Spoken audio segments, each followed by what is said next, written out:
제가 드릴 말씀은 심량으로 본 4차 산업혁명입니다.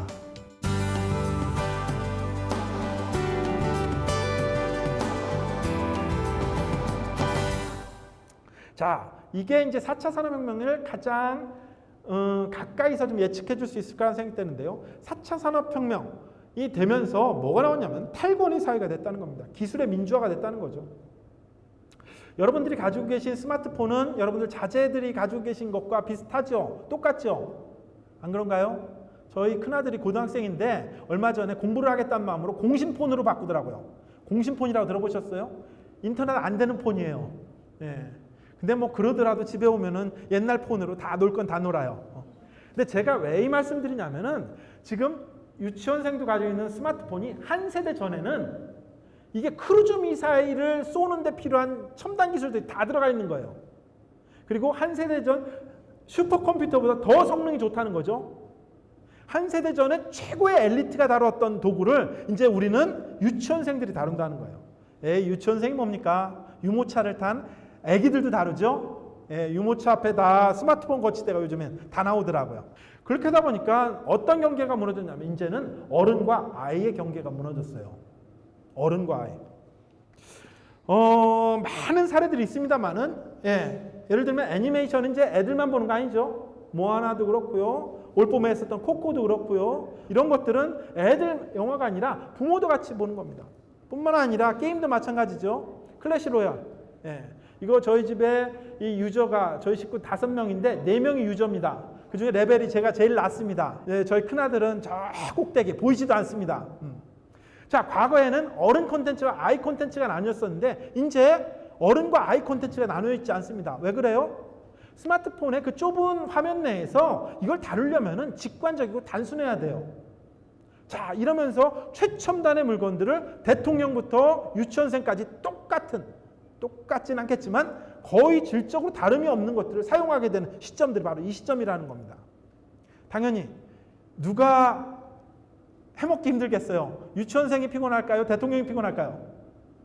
사실 다 피곤해요. 근데 다 피곤한데 상대적으로 보면 윗사람들이 훨씬 더 피곤합니다. 자, 이런 것들 뭔가 제도적으로 구분을 할 필요가 없는 이런 시점에서 뭔가 이제 새로운 제도와 새로운 인식들이 지금 서서히 나타나고 있는 시점들이 바로 이 시점이라는 생각이 됩니다. 자, 이런 것들을 이제 살펴보기 위해서 기술이 만들어낸 새로운 마음들은 무엇일까와 관련된 내용들을 살펴보고자 합니다. 단지 기술들은 그냥 그걸 받아들여서 이걸 심리학적으로는 인터널라이제이션, 내면화라고 합니다. 그냥 받아들여서 마음속에만 받아들인 게 아니고요. 그렇게 받아들인 사람은 또 새로운 욕구를 갖게 됩니다. 아까 말씀드렸던 것처럼 요리를 할 수 있는 사람은 단지 음식을 맛있게 먹는 것뿐만 아니라 새로운 욕구들이 생기죠. 어떤 욕구들? 이런 것들 가지고 어떻게 다양한 것들을 해볼까? 어떤 다른 사람들을 초대해볼까? 뭔가를 할까와 관련된 새로운 생각들을 하게 된다는 겁니다. 자동차가 세상에 나와서 이렇게 보급된 게 대략 한 150년 됐습니다. 그럼 자동차가 없었던 시절에 사람들이 자동차를 타게 되면서 어떤 마음의 변화들이 생겼을까요? 참고로요, 자동차를 대중화시킨 대표적인 인물이 미국의 헨리 포드입니다. 포드 자동차는 아직도 있죠. 근데 포드는 큰 부자가 못 됐는데요. 이 포드의 T형 자동차가 나온다는 걸 보고 무릎을 치면서 부자가 된 사람이 있어요. 그 사람이 누구였냐면은 록펠러예요. 록펠러는 뭘 해서 부자가 됐을까요? 그죠, 주유소요. 당장은 차값으로 돈이 들어가지만 장기적으로는 기름값이 훨씬 더 많이 들었다는 거죠. 자, 근데 이렇게 록펠러가 부자가 돼서 무슨 록펠러 재단도 만들고 지금까지 하고 있지만 그 뒤로 이 자동차를 딱 보면서 또 무릎을 친 여러 사람들이 있어요. 천재들이. 대표적인 사람이 누구냐면 맥도널드예요. 자, 우리 여행을 다니고 멀리 다니면은 자동차에만 기름을 넣어야 되나요? 누구도, 사람도 뭔가를 채워야 되죠. 그러니까 길거리 간이식당들이 생긴 거죠. 그 간이식당에서는 잘 차려놓은 뭔가 식사가 아니라 빨리빨리 먹을 수 있는 패스트푸드라는 게 나왔습니다. 드라이브 스루라는 게 지금도 있죠. 자, 이런 개념들이 생겼다는 거예요. 포드나 처음에 이 자동차를 만들었던 사람들이 이런 걸 생각했을까요? 아마도 아니었을 거라는 겁니다. 4차 산업혁명도 마찬가지로 우리는 지금 이런저런 예상들을 하지만 그 시기가 딱 오면은 새로운 무언가 욕구가 나올 거고요. 그걸 눈여겨 바라본 사람들이 아마도 제2의 맥도널드나 월마트나 록펠러가 되지 않을까 하는 생각들이 됩니다. 사실 이게 이제 되게 중요한 세대를 나누는 어떤 이런 분기점이 됐는데요. 과거에는 글자를 아느냐 모르느냐가 되게 중요한 차이였죠. 문맹과 비문맹은 적응해서 되게 중요한 어떤 장벽이었는데 지금 현대사회에서 이미지 사회에서 뽀샵맹, 이미지맹은 아주 또 어마무시한 문맹보다 더 심각한 결과를 초래합니다. 이미지맹이면 무슨 일이 벌어질까요? 이게 뽀샵인지 아닌지를 구분 못하면은 저는 사실 저도 잘 구분을 못해요. 근데 저희 아이들은 딱 보면 알아요. 근데 이걸 구분 못하면 무슨 사태가 벌어질까요? 가짜뉴스. 가짜뉴스라는 거 휘달린 사람들은 이미지맹이 대부분입니다. 대부분 약간의 이미지를 다루거나 다뤄봤던 사람들은 이 사진이 뭔가 이상하다는 걸 느끼고 그걸 믿지 않아요. 지금 이런 것들이 이제 기성세대와 새로운 세대 간에 알게 모르게 일어나는 기술 격차들인데요. 사실 이런 게 왜 일어나냐 보면은 우리 인간의 뇌 발달에서 이런 설명들을 하게 됩니다. 인간의 뇌는 흔히 3층 뇌라는 이 가설이 있는데요. 제가 봤을 때 이게 맞는 얘기예요. 뭐냐면은 뇌관과 소뇌 같은 경우는 생명을 유지를 위한 아주 근원적인 뇌고요. 모든 동물들이 다 비슷한 구조를 가지고 있습니다. 그래서 이 뇌관과 소뇌를 별명을 뭐라 하냐면 파충류 뇌라고 그래요. 근데 그 위에 뭐가 있냐면은 대뇌 변연계가 있습니다. 감정을 다루는데요. 얘네들은 포유류의 뇌라고 합니다. 그리고 더 위에 이성의 뇌, 영장류의 뇌, 대뇌 피질이 있습니다. 근데 제가 왜 이런 말씀드리냐면은 대체로 어렸을 적에 들어가는 정보는 어디로 들어가냐면 대뇌 피질로 들어가지 않고요. 대뇌 변연계나 아주 생명과 밀접한 이런 데로 들어갑니다. 그래 무슨 일이 벌어지냐면은 우리는 외국어는 배우기 힘든데 모국어는 어떻게 배웠는지 모르게 다들 잘 아시죠? 그거는 우리가 공부로 대뇌 피질로 배우지 않았기 때문에 그렇다는 겁니다. 음식은 누가 해준 음식이 제일 맛있어요? 엄마가 해준 음식. 그럼 엄마가 다 대장금인가요? 인류 셰프인가요? 아닙니다. 왜 그럴까요? 근원적인 생명과 가까운 데에 입력됐기 때문에 이런 것들은 우리가 선호할 수밖에 없다는 거죠. 생존과 관련돼서. 제가 왜 이 말씀드리냐? 기술도 마찬가지라는 겁니다. 기술도. 어떤 사람이 그런 얘기를 해요. 우리가 성인이 된 다음에 기술을 받아들인 사람들은 어디에 위치했을까요? 대뇌 피질에 위치했어요. 감정까지 들어가지 못했다는 거죠. 근데 어렸을 적에 이 기술을 배운 사람들은, 접한 사람들은 바로 그 밑에까지 들어가는 거죠. 그러니까 무슨 일이 벌어지냐면은 설명은 못하는데 기가 막히게 다뤄요. 저희 애들 중에 막내가 지금 초등학교 6학년인데요. 걔 같은 경우 정말 대뇌 변연계가 아니라 뇌관 소뇌에 있습니다. 그냥. 걔는 딱 주어주면은 뭐 이걸 보지도 않고도 막 후딱 만들어요. 이런 아이들한테 기술들은 뭐하고 비슷하냐면은 마치 자연처럼 인식된다는 겁니다. 근데 왜 이런 걸 자연스럽게 느끼냐면 어렸을 적부터 접했기 때문에 그렇다는 겁니다. 지금 태어난 아이들은 스마트폰과 인터넷과 컴퓨터가 마치 자연처럼 내가 살면서 끝까지 내 옆에 있을 자연스러운 걸로 여긴다는 거죠. 그러니 당연하게 스마트폰과 인터넷, 컴퓨터를 바라보는데 세대 차이가 있을까요? 없을까요? 당연히 있죠. 당연히. 끊으려고 안 되는 거죠. 이건 자연이라고 느끼는 사람하고 이건 뭔가 인위적이고 이걸 막아야 된다고 생각하는 사람하고는 논리적으로 아무리 설득하고 뭐래도 이게 안 되는 이런 층간들이 있다는 겁니다. 근데 안 되는 거 가지고 싸우면은 이거는 현명한 일인가요? 아닌가요? 아니죠. 이런 것들은 틀린 게 아니라 다른 거죠. 다른 거는 서로 적응을 해야 되는 문제들이 있습니다. 도대체 애들 게임 어떻게 해야 돼요? 이렇게 물어보시는데 저도 몰라요. 왜 모를까요? 부모 세대도 이게 처음 경험이에요. 처음 경험이어서 어떻게 해야 될지 아직 익숙하지도 않고 어떻게 해야 될지에 관련된 합의도 안 돼 있어요.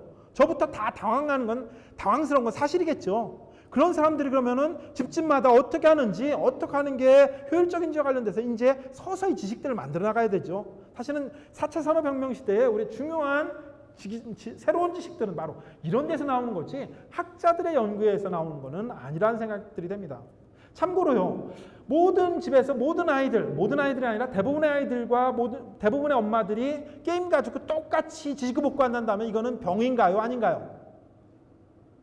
저는 아니라고 생각합니다. 마치 뭐처럼요. 3살, 4살짜리 애들이 말 안 듣고 떼쓰는 거는 대부분 다 똑같죠. 자, 그렇게 커나가면서 하나 겪어가야 될 어떤 이런 과정이란다면 이걸 병으로 바라볼 게 아니라 삶의 과정으로 바라봐야 된다는 거죠. 어쨌든요. 자, 이런 것들을 조금만 인식하면은 세대 간의 뭐 어떤 특성들이라는 것들을 인식할 수 있습니다. 근데 안타까운 거는요. 지금 여기에 계신 분들 중에 30대 중반을 넘으신 분 혹시 손 한번 들어보시겠어요? 30대 중반.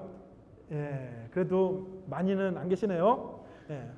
30대 중반이 넘어가면은요, 우리 이제 뇌에서 새로운 것들을 받아들이는 것들이 닫힙니다. 딱딱한 해반죽 가사라는 얘기를 하는데요. 그 전까지는 뇌가 말랑말랑해서 새로운 것들을 받아들이고 새로운 걸 좋아해요. 근데 30대 중반이 되면 이제 리스트가 딱 닫히고 이제까지 모아온 것까지 평생 살아야 됩니다. 그러니까 무슨 일이 벌어져요? 10년 지나 20년이 지나도 엊그전 일 같아요. 그러니까 또 나오는 게 뭐냐면 라디오만 틀으면 옛날 노래가 나와요. 7080. 왜 그런지 아세요?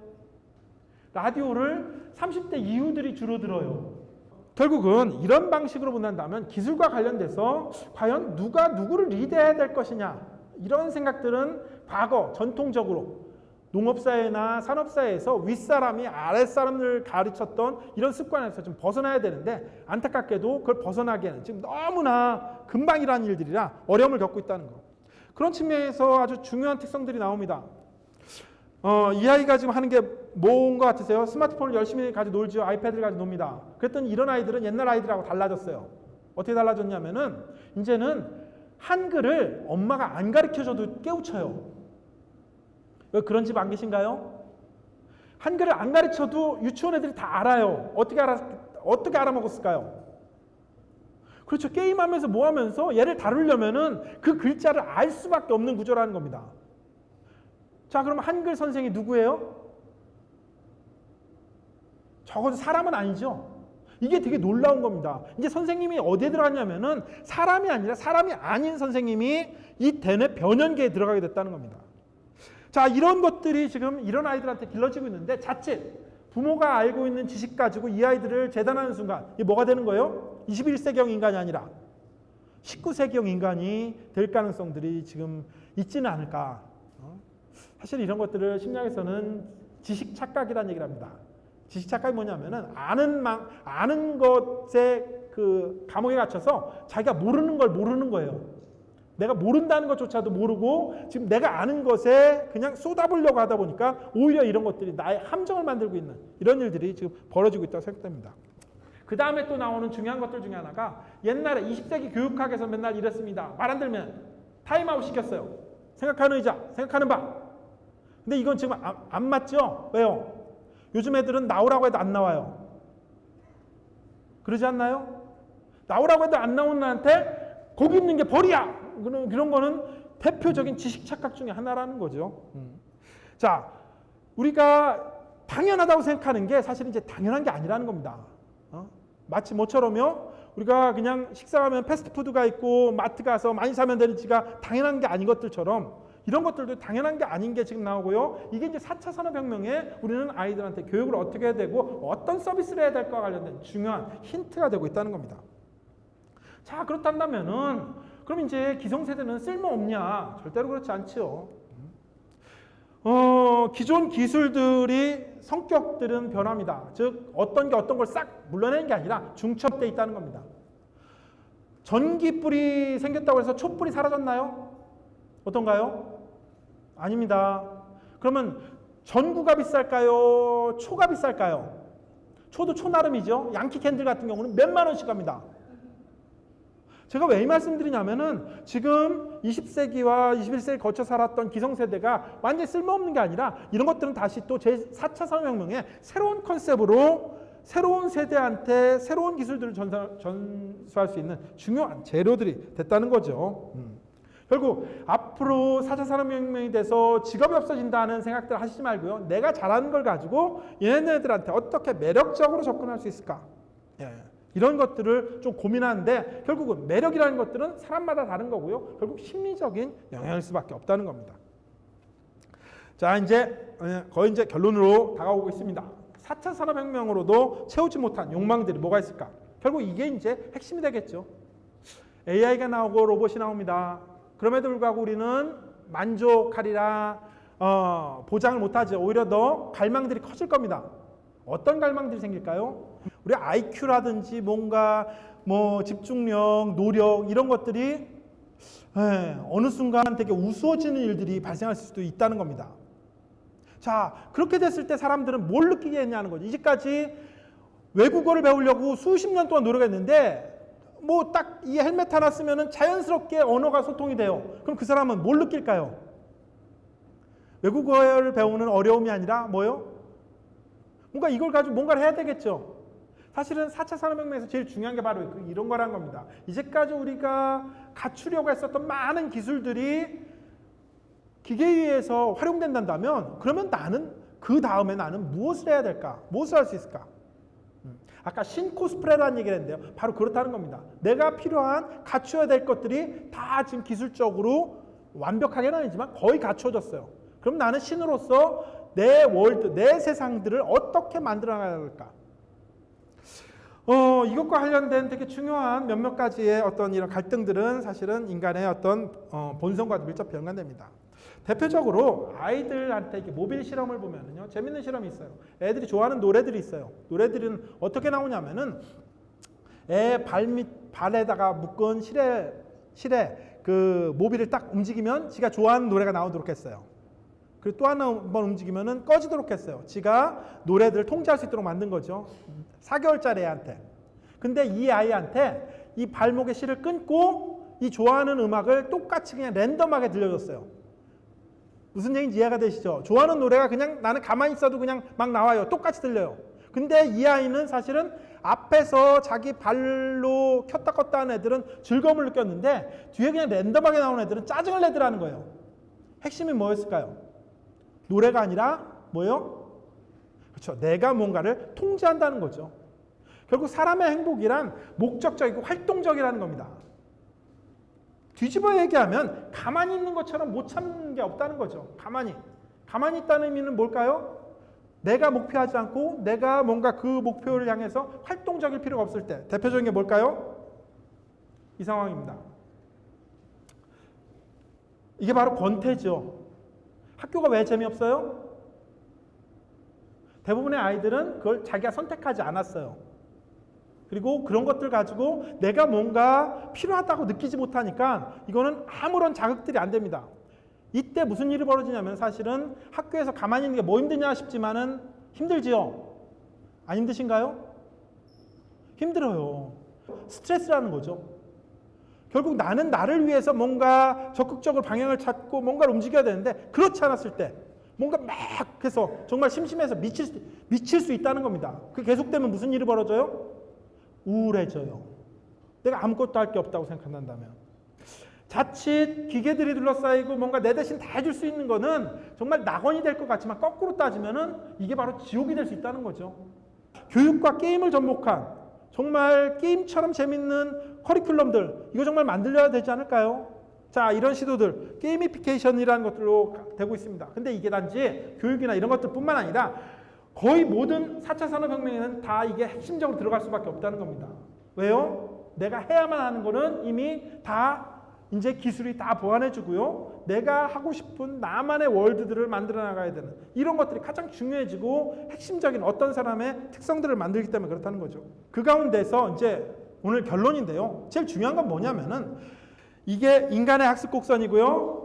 기계의 학습 곡선은 어떻게 되냐면 인간의 학습 곡선 참고로 설명드리면 실패를 하다가 천천히 시작하게 됩니다. 그러다가 쭉 올라가게 되는데 이러면서 질적인 도약들이 일어납니다. 매번 넘어지다가 어느 순간 자전거 타기에 성공했을 때처럼 그때 우리는 뭐라고 하나요? 되게 쾌감을 느끼고 매력을 느끼죠. 근데 기술들은 아예 처음부터 성공쟁이에요. 사람들이 그 기술들을 써가면서 다 성공쟁이처럼 살고요. 부모들도 아이를 마치 기계처럼 다뤄요. 그러시지 않나요? 하나 틀리면 어떻게 되나요? 하나가 아니지. 몇 개 틀리면 난리 나죠. 근데 어떻게 보면 몇 개 틀린 게 너무 당연하죠. 그러면서 성장하는데 마치 우리는 아이들을 사람이 아니라 기계처럼 다루게 되고요. 그런 것들이 몇 세대 반복되다 보면 무슨 일이 벌어질까요?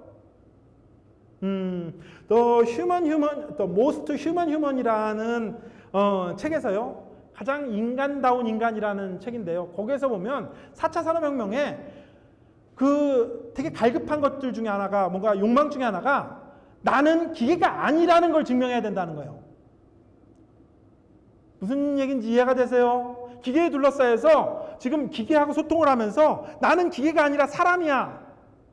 지금 이런 걸 튜링 테스트라고 그러죠. 기계가 마치 사람인 것처럼 기술 도약들을 설명하는 게 이 튜링 테스트인데 그때 가면은 나는 기계가 아니라 사람이라는 것들 내가 증명해야 된다는 겁니다. 그럼 뭘로 증명해요? 이게 오늘 핵심입니다. 그래서 내가 사람이라는 것들을 증명하는 게 가장 가치롭고 고귀한 사명들이 될 가능성이 되게 높다는 겁니다. 그런 것들을 우리는 알려주고 그런 것들을 키운 사람들이 이 시대에 이제 리더가 될 가능성이 높다는 거죠. 우리가 가치롭게 여기는 것들의 공통점들, 아마도 4차 산업혁명이 되더라도 사람은 변하지 않을 겁니다. 여기 보면 무형문화재 서광수 명장의 백자 달 항아리예요. 대략 50cm가 안 되는 이 달 항아리의 가격은 대략 4천만 원 정도입니다. 4천만 원. 이 달 항아리가 4천만 원 이유는 뭘까요? 4천만 원어치 막 물을 담을 수 있나요? 시장 가가지고 4,000원짜리 바켓을 사서 이거 충분히 담습니다.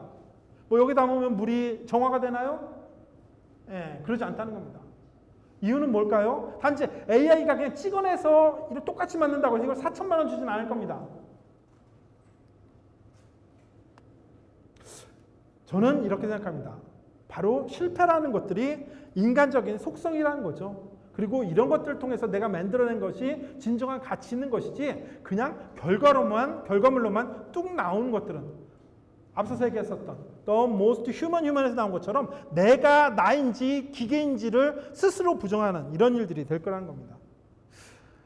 예, 결국은 복제될 수 없는 인간에 대한 근원적인 탐색들은 결국 궁극적인 콘텐츠일 수밖에 없고요. 4차 산업혁명을 살아나가야 될 저와 여러분들 그리고 자제들 그리고 우리 후손들한테 절대로 절대로 잊어서는 안 되는 되게 중요한 우리의 신조가 되어야지 않을까.